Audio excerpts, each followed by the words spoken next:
ng bayan, maasahan anumang panahon. Magandang gabi po sa ating lahat. Narito ang update sa lagay ng panahon at sa binabantayan nating si Bagyong Aghon. Patuloy na nananalasa sa bansa ang Bagyong Aghon at sa kasalukuyan ay lumakas na ito bilang severe tropical storm. Ilang lugar na rin ang itinaas sa signal number 3. Sa kasalukuyan, ang sentro ng Bagyong Aghon ay huling namataan sa coastal waters ng Mauban, Quezon. Taglay ang maximum sustained winds of 95 km per hour malapit sa gitna at pagbugsong aabot naman sa 130 km per hour. Ito ay mabagal na kumikilos sa hilagang silangan na direksyon. Sa ngayon ay kitang-kita na sa ating satellite animations ang lawak ng kaulapang sakop ng bagyo at halos buong Luzon ay apektado na ng mga pag-ulan dahil kay Bagyong Aghon. Sa ngayon ay visible o kita na rin ng mata nito at ito ay isang sinyales na mas lumalakas pa ang dala nitong hangin at mga pag-ulan.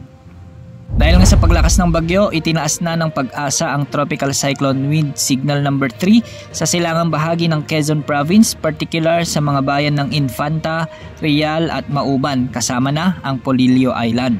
Nakataas na rin ang signal number 2 sa natitirang bahagi ng Quezon, Aurora, Laguna, silangang bahagi ng Rizal, hilagang bahagi ng Camarines Norte at sa silangang bahagi ng Batangas.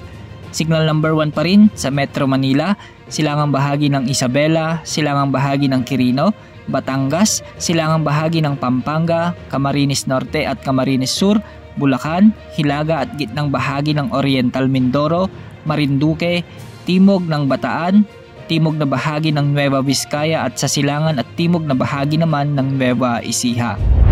Inaasahang lalakas pa bilang typhoon category ang Bagyong Aghon bago ito lumabas sa ating Philippine Area of Responsibility sa araw ng Martes. Sa ngayon, posible ring itaas sa signal number 1 ang ilan pang mga lugar sa Cagayan Valley at Central Luzon sa susunod na bulletin na ilalabas ng Pag-asa. Hindi rin inaalis ang posibilidad ng pagtataas ng wind signal number 3 sa silangang bahagi ng Aurora kung sakaling mas lalapit pa ang bagyo sa nasabing lalawigan. Sa kasalukuyan, nakararanas ng malalakas na pag-ulan ang malaking bahagi ng Luzon, lalo na sa Calabarzon. Pinag-iingat po natin ang ating mga kababayan na maging alerto sa banta ng pagbaha at landslides. Ayon naman sa forecast track nito na inilabas ng Pag-asa, si Bagyong Aghon ay patuloy nakikilos sa hilagang silangan patungo sa Polillo Islands. Hindi inaalis ang posibilidad na lumakas at maging typhoon category pa ito habang binabaybay ang silangang karagatan ng Quezon Province sa mga susunod na oras. Mula bukas araw ng Lunes hanggang sa Miyerkules, ang Bagyong Aghon ay unti-unting bibilis ang kilos patungo sa hilagang silangan habang patuloy pa itong nakakapag-ipon ng lakas. Inaasahang aabot si Aghon sa typhoon category bukas ng hapon at maaring lumabas na sa ating area of responsibility sa araw ng Miyerkules.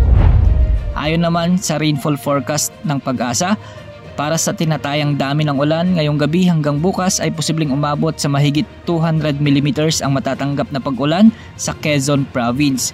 Posible namang umabot sa 100 to 200 mm na mga pag-ulan sa bahagi ng Aurora, silangang bahagi ng Bulacan, Rizal, Laguna, Metro Manila at Camarines Norte. Inaasahan ding babagsak ang 50 to 100 mm na mga pag-ulan sa Nueva Ecija, nalalabing bahagi ng Bulacan, silangang bahagi ng Pampanga, nalalabing bahagi ng Calabarzon, Oriental Mindoro, Occidental Mindoro, Romblon, Burias Island, kanlurang bahagi ng Camarines Sur, Cuyo Islands, Aklan at Antique. At bukas, araw ng Lunes naman, para sa tinatayang dami ng pag-ulang matatanggap, ay posibleng makatanggap ng 100 to 200 mm na pag-ulan sa bahagi ng Polillo Islands. 50 to 100 mm naman sa silangang bahagi ng Isabela, Aurora, hilagang bahagi ng Quezon, silangang bahagi ng Bulacan at Rizal at Camarines Norte. Ang inaasahang dami ng ulan ay mas mataas sa mga bundok o mataas na mga lugar. Mataas ang tsansa na magdulot ito ng mga pagbaha at landslides. Sa ngayon, dahil sa lawak ng bagyo, nakararanas na rin ng mga malalakas na pag-ulan ang marami pang lugar sa ating bansa gaya ng La Union, Pangasinan, Ilocos Provinces, Northern Palawan, Occidental Mindoro, Capiz, Samar at Leyte Provinces kasama na ang Cebu at Bohol sa Visayas. Ang mga pag-ulang ito ay dulot ng pinagsamang epekto ng thunderstorms at trough ng Bagyong Aghon. Bukas habang patuloy na lumalayo ang bagyo sa ating kalupaan, Unti-unti na ring mababawasan ang mga pag-ulan sa malaking bahagi ng bansa lalo na sa Calabarzon at Cagayan Valley na siyang nakatanggap ng maraming volume ng mga pag-ulan. Dahil sa inaasahang pagdaan ni Bagyong Aghon sa kalupaan ng Calabarzon at Cagayan Valley at sa bahagyan nitong paglakas habang nasa Philippine Sea, asahan na sa mga susunod na araw ay unti-unti na rin nitong hihilain ang southwesterly wind flow o ang mahinang habagat. Posibleng makaapekto ang pag-uulan nito sa kanlurang bahagi ng bansa, particular sa Palawan, Zambales, Pangasinan, Mindoro Provinces, Bataan at La Union at posible rin sa bahagi ng Metro Manila. Samantala magdadala si Bagyong Aghon ng katamtaman hanggang sa maalon na karagatan mula 1.5 to 3.5 meters sa mga karagatang sakop ng northern at eastern seaboards ng Luzon sa bahagi ng Bicol Region. Pinapayuhan ang mga mangingisda na may mga maliliit na bangka at mga barkong may katulad na laki na mag-ingat habang nakikipagsapalaran sa dagat at kung maaari ay iwasan muna ang pag-navigate sa mga kondisyong ito lalo na kung walang karanasan o nagpapatakbo ng mga barkong walang kagamitan. Walang update sa lagay ng panahon, ito po ang weather update ng bayan. Maasahan anumang panahon. Narito naman ang 10-day weather outlook mula sa ating ginagamit na weather model.